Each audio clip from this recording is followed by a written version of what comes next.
Now at 6:30, shining a spotlight on the silent water crisis gripping the West. It's a very difficult situation with the Colorado River.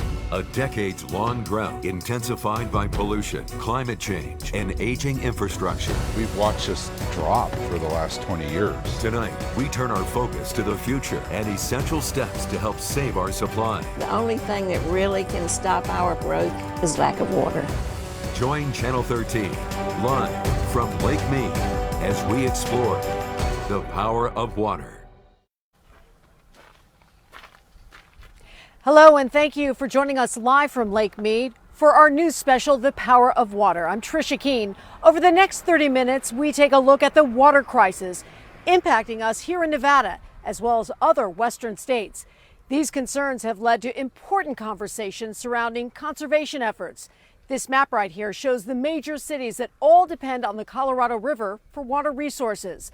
The list of the most endangered rivers was recently released, and the Colorado topped the list for the second year in a row and the 12th time since 1991. And the biggest water users are us. But the buck stops here. That is the message the Water Authority has been sending to customers who use too much water. 13 Chief Investigator Darcy Spears shows us if the crackdown is working.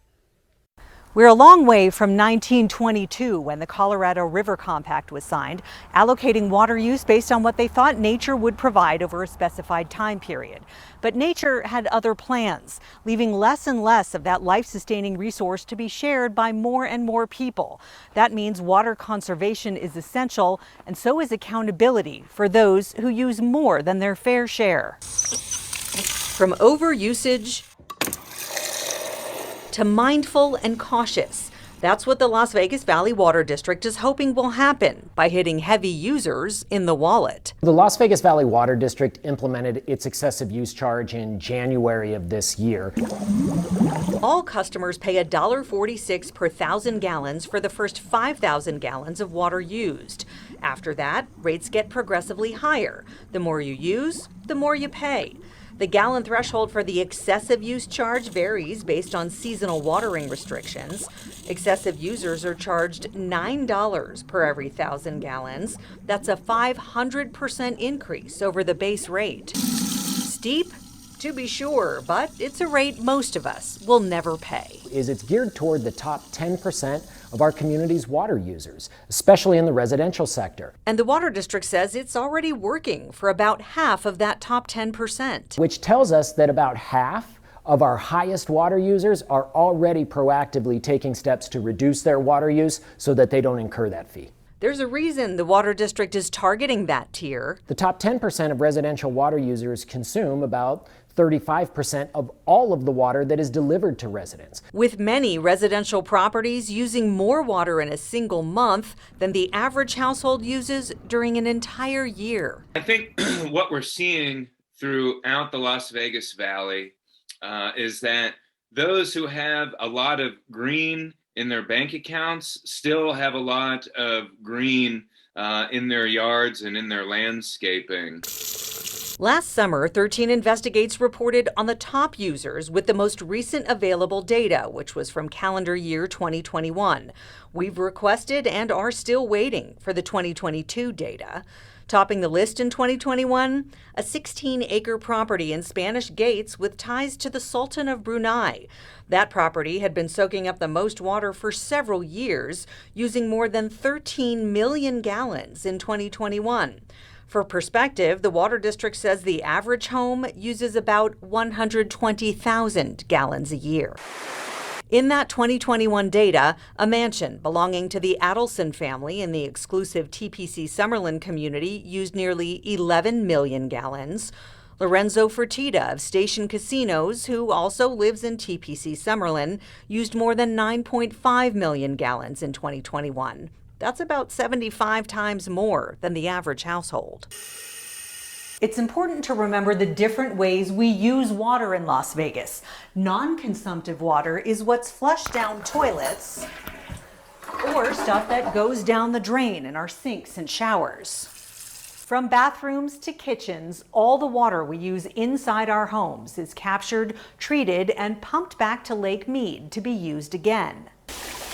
Consumptive water includes what evaporates from swimming pools and is lost in evaporative cooling systems. Most consumptive water is used in outdoor landscaping. Once that water soaks into the ground, it's gone. That's partially why the excessive use fee varies by season. We are in spring now, which means that you can use upwards of 14,000 gallons per month before you begin to incur that excessive use charge. That threshold will increase in summertime to 28,000 gallons a month and then drop back down to 26,000 gallons a month in fall. While a cooler, wetter winter helped a bit to replenish our supply, we are still in a decades-long drought, and we can't depend on the extra snowfall we're seeing in California and Colorado, so the excessive use charge is here to stay. Absolutely, it is meant to be a punitive cost for those water users that use an outsized proportion of water use. The Southern Nevada Water Authority is also working on a new program to try to mitigate outsized water use on the commercial side, so that our economic development community can better assess what the impacts will be of bringing new industry into Southern Nevada on our water supply. They're calling it the Water Investment Rating Tool. Potential new businesses in the Las Vegas Valley would be rated on how many employees will be hired, potential tax revenue, and water use. If you're bringing in manufacturing that is going to be high consumptive water use, they're probably going to get an extremely low rating in that water investment tool. That then may discourage them from coming to Las Vegas entirely. There are already restrictions in place on the size of swimming pools that can be built in new construction. Nevada lawmakers are also currently considering an assembly bill that under dire conditions could further restrict water use in single-family residential homes. That bill would also reduce the number of septic tanks in the state, establish standards for irrigation fixtures in new construction, and could limit the use of groundwater under certain circumstances. We'll keep you posted on the progress of that bill, and we will update the story with the new top water users for calendar year 2022 when that data becomes available. Darcy Spears, 13 Investigates. Nevada's water crisis has been a long time coming. In fact, 36 years ago, state senator turned Nevada Congresswoman Dina Titus was calling for a ring around the valley, a growth boundary, in an effort to conserve. Well, I recently sat down with a congresswoman who took a lot of backlash for her idea. And ironically today, though, her congressional district covers Lake Mead, a stark reminder of today's water woes. And you know, when you see the images of Lake Mead and you're from another part of the country, it may make you say, hey, I don't want to move there. There's a crisis. Well, that's right. You have to wonder what the future holds, especially young people. That's why the environment is such an important issue.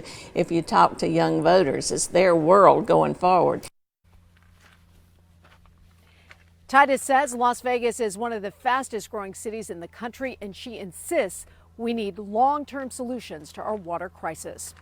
Well, coming up, water woes in Arizona, how the ever-changing landscape has forced changes for some small-town residents who rely on Lake Powell. Plus, as water levels drop, dark mysteries have started to rise. We hear from a woman who discovered human remains at Lake Mead. Stay with us. Welcome back to this Channel 13 News Special, The Power of Water. I'm Tricia Kean, live from Lake Mead. A big announcement today over in Arizona. Starting this upcoming Monday, the U.S. Department of Interior will conduct a high-flow experiment release from Glen Canyon Dam. Now, it's located on the Colorado River in northern Arizona near the town of Page. The experiment will release water much larger than normal for about 4 days and looks to restore the river corridor in eastern Grand Canyon National Park. Before water gets to Lake Mead, though, it flows more than 300 miles down the Colorado River from Lake Powell, which is a 4.5-hour drive from Las Vegas. Communities up and down the river have felt the impacts of the drought. Joe Moeller went up the Colorado River about 214 miles away to Page, Arizona, where people are hoping for more water soon. Right outside of Lake Powell sits a small town of Page, Arizona. It was founded decades ago for workers who were building the Glen Canyon Dam. To this day, the town depends on this reservoir and the dam. Drive around Page, Arizona. It's easy to see how Lake Powell and the Glen Canyon Dam are a part of its identity. Pop in any store here and folks will tell you. Locals, that's our go-to spot on the weekends. Just about everyone keeps tabs on the lake, especially the water level that continues to drop. I think we were the lowest we've been in the longest. They really care here, especially because the small Arizona town gets their water directly from Lake Powell. Some describe it as Page's straw in the lake. It was looking kind of scary there for a little bit. The lowering water levels forced changes to help the town. Glen Canyon Dam, built in 1958. Brian Hill is the manager of Page Power and Water. He showed us the Glen Canyon Dam. We've watched this drop for the last 20 years. He says that water intake was moved down the dam by the Bureau of Reclamation to near the bottom at the hollow jets, the place where water is released. Those 4 hollow jets mark the place where the water can absolutely go no lower.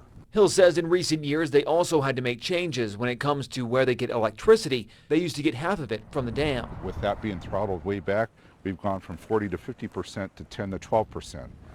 Accordingly, we've had to go out and to the marketplace and buy way more expensive, dirtier energy to replace this clean, renewable hydro energy.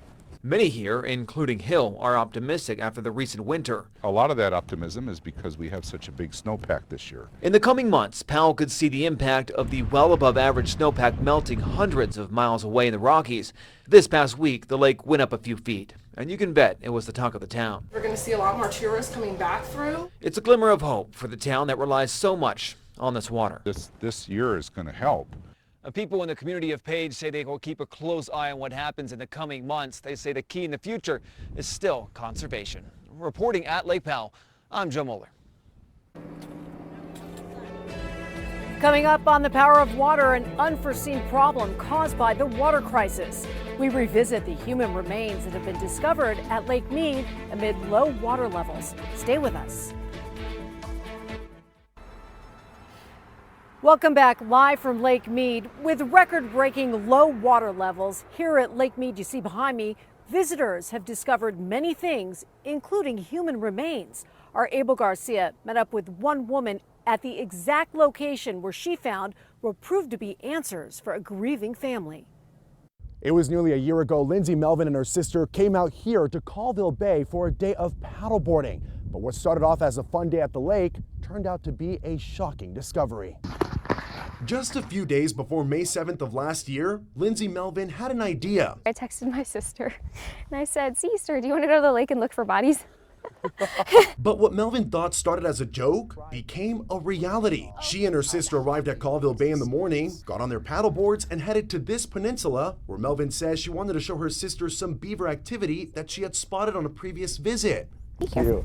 This way. Not knowing they would be in for a big surprise. Within just a couple minutes of walking onto the sand, we found the skull. These are images Melvin took once they got closer. At first, they were unsure if it was of an animal or of a human. We dug around a little bit, just kind of tried to move the sand away from the bones. It was when we saw the jawbone that's when we knew for sure this was a human. About 3 months later, the Clark County coroner identified those remains as 42-year-old Thomas Ernst. I had anticipated that more would likely be found because of the extremely quick water level drop that we experienced last summer. But this wasn't the first discovery of remains at Lake Mead. Just 6 days before, boaters found human remains inside of this barrel near Hemingway Harbor. Then, on July 25th, a third set of remains was found and confirmed to be human by Clark County officials. And on October 17th, a diver found human bones at Colville Bay. The coroner identified those remains as Donald Smith of North Las Vegas. I'm surprised it hadn't been more. Henderson native Bainbridge says he visits Lake Mead regularly. With the significant drop in water levels, these findings have come as no surprise. Back when he was a teen in the 1970s, he says he made a discovery of his own. We looked, it was only about 8 feet deep, and there was a body like this underneath the water. Wow. And then we looked around, and there was a bag of black and white clothes, casino worker, we took it. As the water continues to drop, what is expected to be found on the shore remains a mystery. There's the jaw, there's the top part of the skull. Many like Lindsay say they have to pay close attention to where they step. I've found cell phones, watches, keys, but this was definitely the first time we found human remains. Melvin tells me she's glad she made this discovery to provide the family with some closure, but she tells me she is not surprised if more remains are found this summer at Lake Mead. I'm Abel Garcia reporting from Colville Bay. Abel, thank you. It's some of those discoveries that some of the business owners have been concerned about. They think it's keeping people away. Well, coming up on our Power of Water News special, we will continue tonight right after this break, so stay with us. Welcome back live from Lake Mead. Taking the water crisis underground, another important aspect in checking our water supply is measuring underground wells. And our Brian Horwath shows us the regular checks that are made. This is what we do at every site that we go to. On a recent morning, as he does every week, Las Vegas Valley Water District hydrologist Ray Schuth was getting ready to stick what looks like a big tape measure deep into the ground. This water level was 285 feet. It's one of almost 200 underground wells that local water officials check regularly for quality and depth. Some are barely noticeable, while others are topped by large pumps and can cost around $2.5 million to build. This is one of about 60 water pumps across the Las Vegas Valley. Officials check these pumps once every month to make sure that they're operating as efficiently as possible. The wells draw from a vast supply of unseen water called an aquifer. It's a mix of water from mountain and higher ground runoff, along with excess water from the Colorado River, about 350,000 acre feet worth, that was stored away under the valley between 1989 and 2011. And these underground natural water banks make up about a 9-year supply of reserve water for the valley. It doesn't look like much, but beneath my feet are millions of gallons of water. To put that in perspective, Lake Mead is home to about 7.5 million acre feet of water. Since it's out of sight, I think a lot of times a lot of people don't realize the value of and how precious the water is in the aquifer. Typically, according to the Southern Nevada Water Authority, only about 10% of the water supplying Las Vegas comes from wells. 90% comes from the Colorado River supply. Because of all the precipitation in the Spring Mountains and in the region, the past few months have been good for the overall health of the aquifers. At the Lee Canyon Ski Resort, for example, 265 inches of snow fell last winter, the most in years. Some of that will find its way under our feet. What keeps Prier and his fellow hydrologists up at night is what could happen if the historic drought we're in doesn't end and we have to tap into the reserve water. And I think our worst concern is if we have extended periods of dry conditions, that affects the recharge coming off the mountains, and in the long run that affecting availability of groundwater. Right now, our aquifer supply is in a good place, Prier said, but he and his colleagues also have to look out for the next generation of Nevadans, and the next, and the next. Reporting for Channel 13, I'm Brian Horwath. All right, Brian, thank you so much. And thank you for joining us for our special report, The Power of Water. And you can find all of these stories on our website at ktnv.com. Inside Edition is coming up next. I'll see you back here live at 11. I'll be back in the Channel 13 studios in Las Vegas. Until then, have a great evening.